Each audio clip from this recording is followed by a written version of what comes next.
Hi, I'm Bev Holden from the Clear Thinking Partnership, and this is Collaborate Live. Today I'm joined by a special guest, Martin Johnson from Your Big Picture. Hello, Martin. Hello, Bev. Great to see you. And he's there.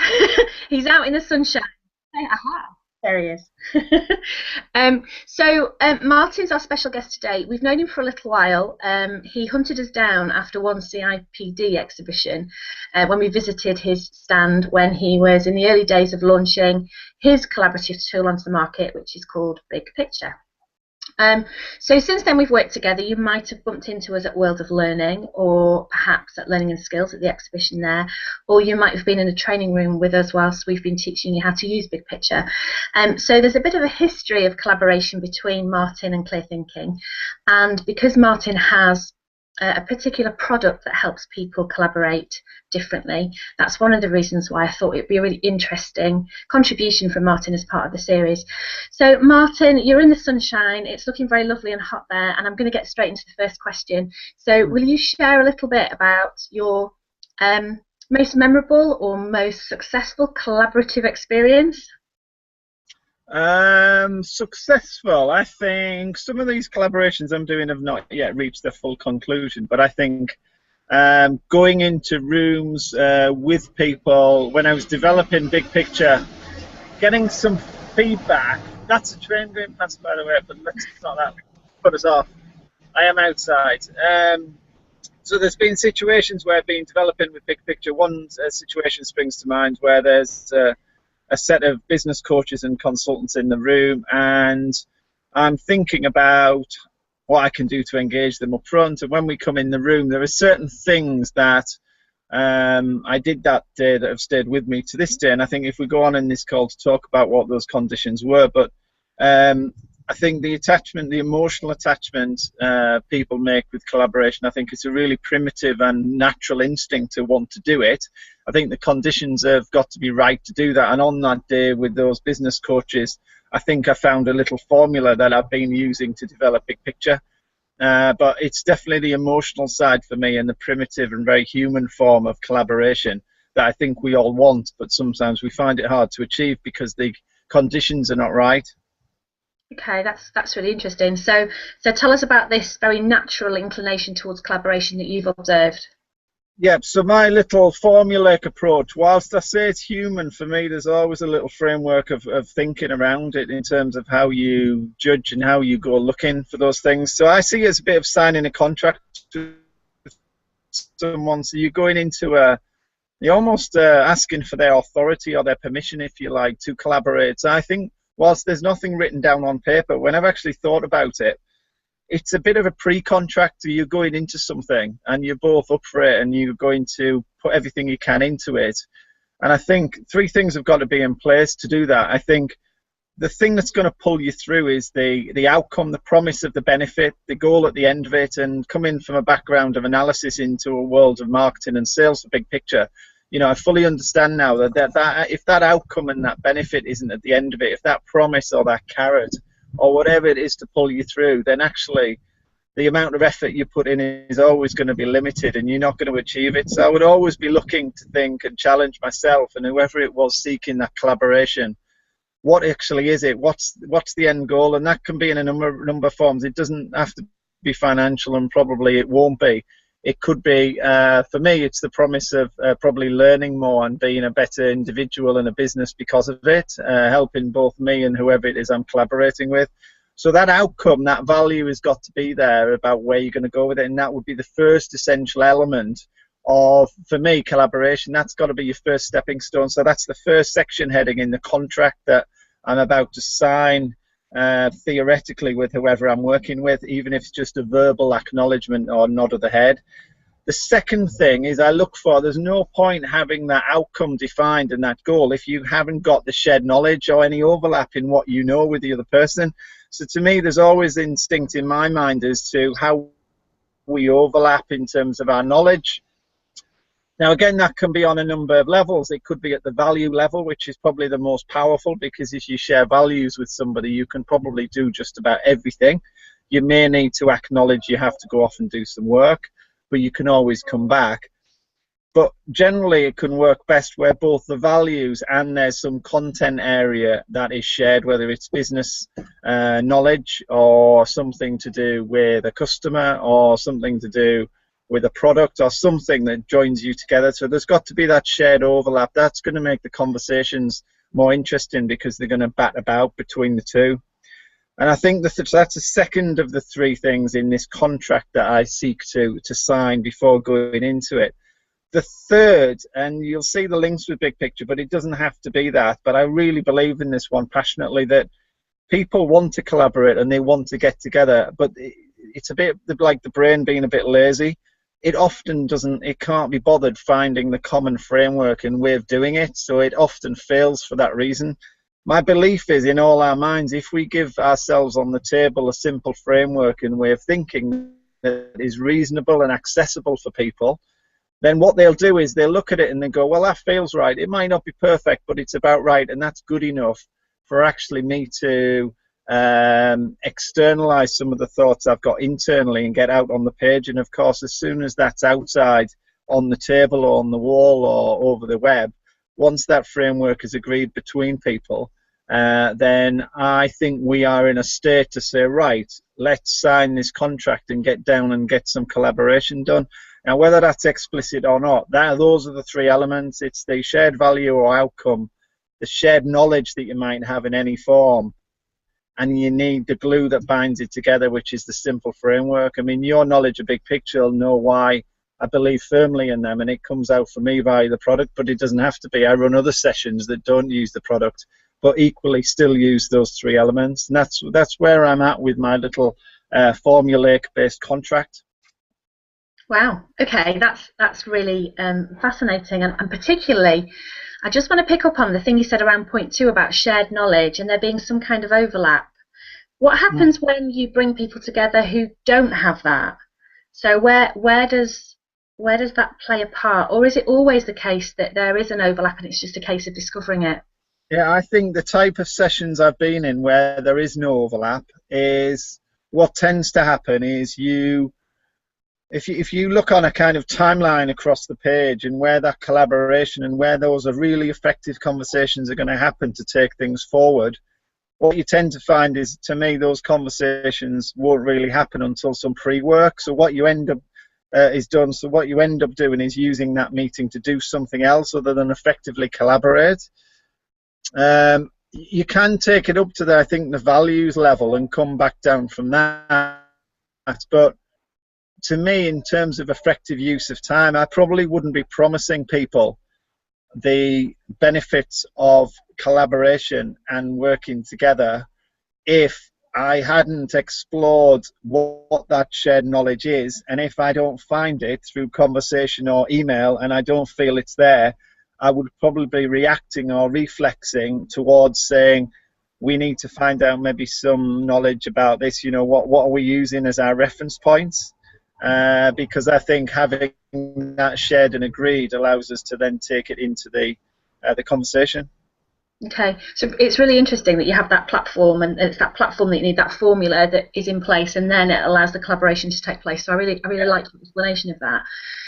The other thing that I think we need, if there's a meeting coming up and those three things, if that one's not in place, what I'd be doing in the pre-work to it, or the pre-work and the prep, is to try and ensure we have some principles shared or knowledge shared that we can work with, because if we don't, it just holds the meeting up and it won't be as effective and people won't enjoy it as much. Yeah, and I guess even if the outcome's in place, that can be, does that serve you well enough if you've got that clear outcome as a group of people?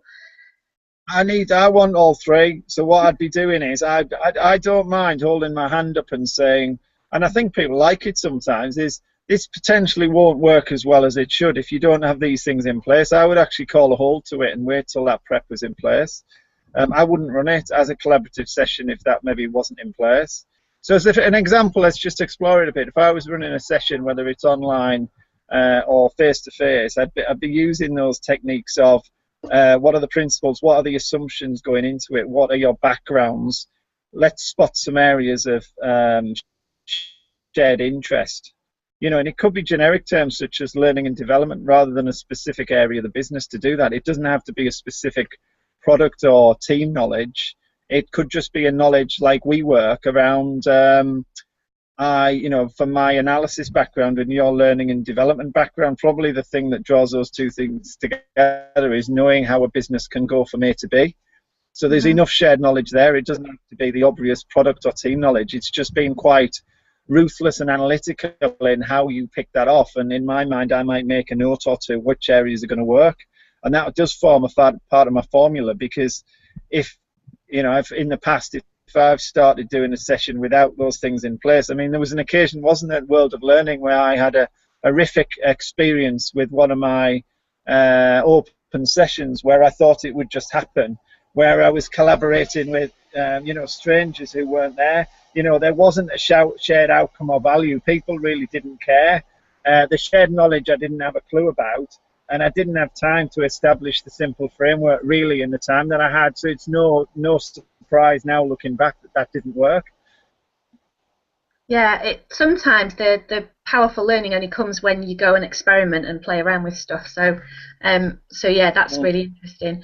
It's making me think of the conversation that I had with Christine Livingston last week, because we were talking about how when she collaborated with a group of people who were doing a similar role to her, they spent a lot of time getting to know each other and to understand what they did share in common and what was different about each other and where their strengths were. So I'm seeing the parallels between what you're describing in that formula and having that in place, and some of what happened very fortunately and naturally in that relationship that Christine had. You're also making me think about, you said earlier about the emotional need for us to collaborate, and that being just almost an innate desire. Yeah. That makes sense as well. So does Big Picture kind of bridge that gap between, I know I want to collaborate and I'm not sure how, I need a framework, I need a thing to help me have that conversation? Is that how you see it fitting in, or is that just a bit too simplistic? I think how I see the emotional thing playing out with Big Picture is people actually interacting with the resources as soon as they go in the room. So it's a lot about connections, whether they be physical or emotional connections. So I think we like to make connections. I think it's a very natural thing. So when I talk about that physical or that way of making an emotional connection, we could look at the physical. Although the first time I see it is when people go in the room and they start playing around with the resources they have in front of them. So it's a bit like the guy that doodles on the page, or the lady will pick up a toy on the table or something in the office, or some have kind of stress or anxiety toy on the table. We like to kind of play with things and interact. We like the feel of them on our hands and what they mean to us, because they're a form of expression and I suppose an extension of our brain. So initially it will be a physical connection, and then for me that's fairly easy to say that thing you have in your hand represents something, and because they have that physical connection, the meaning they have behind that is then all the more powerful. So we'll get to the kind of the emotional connection, and that's a very natural thing, because generally people will want to feel good about themselves and the place they work. So once you give people that the ability and the environment to make their own connections, and remember, in all cases, in my experience, it's when they make their own connections that's the most powerful. All you're doing is giving the environment and the props for them to be able to do that. So start them off at the physical layer. They might be a bit reticent or shy about the emotional stuff, but then use the physical connections to make the associations, and that's an easy step to do through the voiceover and the delivery. And then the emotional stuff will come, and they'll see this symbol in their hand as not the symbol, the physical poker chip or the frisbee. They'll actually be imagining it's the team that they work with on a day-to-day basis, and if they want to associate that with another team or the customer or the technology, that's really easy for them to do, because that's exactly what's going on in their brains, each of their separate brains, but it comes together because it's outside the body. Yeah, there's something that's really interesting that goes on that I think, which is often when you get people in a room together, there's to collaborate on something. If you do it in a linear fashion, you use lots of words, lots of notes. I don't know, there's something just very different about doing that with Big Picture, where people are like you say, fiddling around with symbols and looking at placing them in a visual representation of where they work, that is very different. It kind of frees them up from all that intellectual language that they might feel they need to express themselves, and it allows them to get under the surface of that, to say what they really think and what they're experiencing in a very straightforward way. So I think I've noticed it simplify the communication that they have, and I think you're right, they engage with the emotion of their situation in a very constructive way, because they're articulating it in a very different way. And if you think about the art of conversation, that lovely thing where you're chatting with someone and it's bouncing around and people are making connections and following it on, and then you decide to come back something, or it's gone, and you leave it and you move on. That's not about business conversation. That is just conversation to me. That's how it works. And the session I had training last week with a few new practitioners. There goes the train again. I don't know if there's a train line there, but I think there is. I think the sound of the train would probably be a good indication that there is a train line there. I think there's a train line there. I'm going to look later. What I found was particularly where I had Elaine, Roy, and Michael, and Tinsager and Claire with me, and what they were doing, they were quite confident, and in their background suggested that they would be quite adept at doing some of the stuff we were doing, so they probably did it anyway. It was about honing their skills. They were almost asking for authority when they see the path, a big picture. They actually don't want to follow that. What they want to do is let the conversation flow and then come back to it. So I find putting the framework there is for people who maybe aren't as confident and don't have that background. If you do have it, then let the conversation flow and let that, all the theory suggests the brain is a beautiful, network of different things. It's in no way linear, nor should we try and make it linear through PowerPoint or Word documents. To me, it's a total false representation of information and the way it's provided. Things like Prezi, mind mapping, all that kind of stuff works beautifully for me, because I think it matches so much more closely to how we think and how our brains work. I think you're right about the path. Following, it's great to have that almost as your agenda, as the thing that you will follow, but I think you're right as well. We need to let the conversations almost explode and then draw them back in to get the key points out of that conversation, and use the path almost as a checklist to say, did we cover every aspect? Because I think that's what I really like about having a tool like yours, is that it allows us to do that, not miss anything. The exciting thing about that, and I think this is where the shackles totally come off with collaboration, and I think the technology that's out there and the way we do it now is actually so way down the scale of what's possible. In my own belief, I think things like webinars, WebEx, the way we command and control people is formed this view that you can just switch off when you're in a conversation over tech, let's say, much more than you would in a room. I think there's so much more to do in opening that up, and some of the early forms of new facilitation that we're exploring with Big Picture is to actually take the shackles off and give people the authority to work in different ways by themselves, but come back to the board when they're ready. And I'm getting responses back such as, are you really wanting me to do that? I'm like, yeah, get on with it. I'm doing something else over here. And remember, this is over the web, so it's even more different for them. And that's exactly how it works in a room. And what you tend to find, and Gareth Gadd had this brilliant way of expressing this, which is, let people have their divergent thinking. They want to engage. They want to go off. You've used the word explode. You want to explode it out. It's scary. It's not very controlled, but let's do it. Let it explode out under some framework and some ground rules. And then our skill and judgment as facilitators is to then draw that back in and converge the thinking back and draw out the key themes. That is, a pure analysis technique, but really it's only analysts. I see it less used in collaborative world, where actually it tends to be lower risk and controlled. And I say high risk, open it up. If people want to go in and write rubbish on boards in rooms and online, then they will. Don't control them and tell them when they're in control.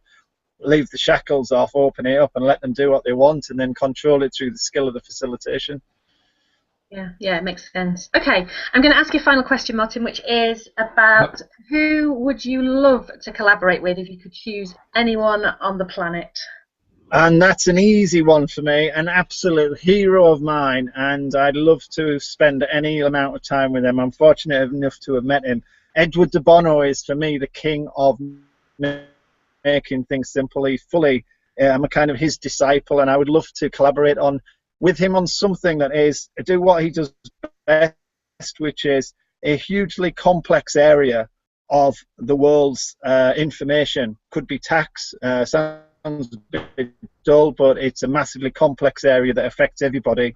And actually split it all down, unpick it, and collaborate with him to build it back up. And the answer, I think, would be totally different than the place we are now, with tax, with legislation, with maybe some more exciting things. But the point of the matter is he, within seconds, makes those connections to go from the very complex, fully understand it and make it simple so that people can pick up. And I'd love to spend any time collaborating with him and doing that. Unfortunately, as I say, I've met him, but unlikely to happen. But that's my hero and who I'd like to collaborate with.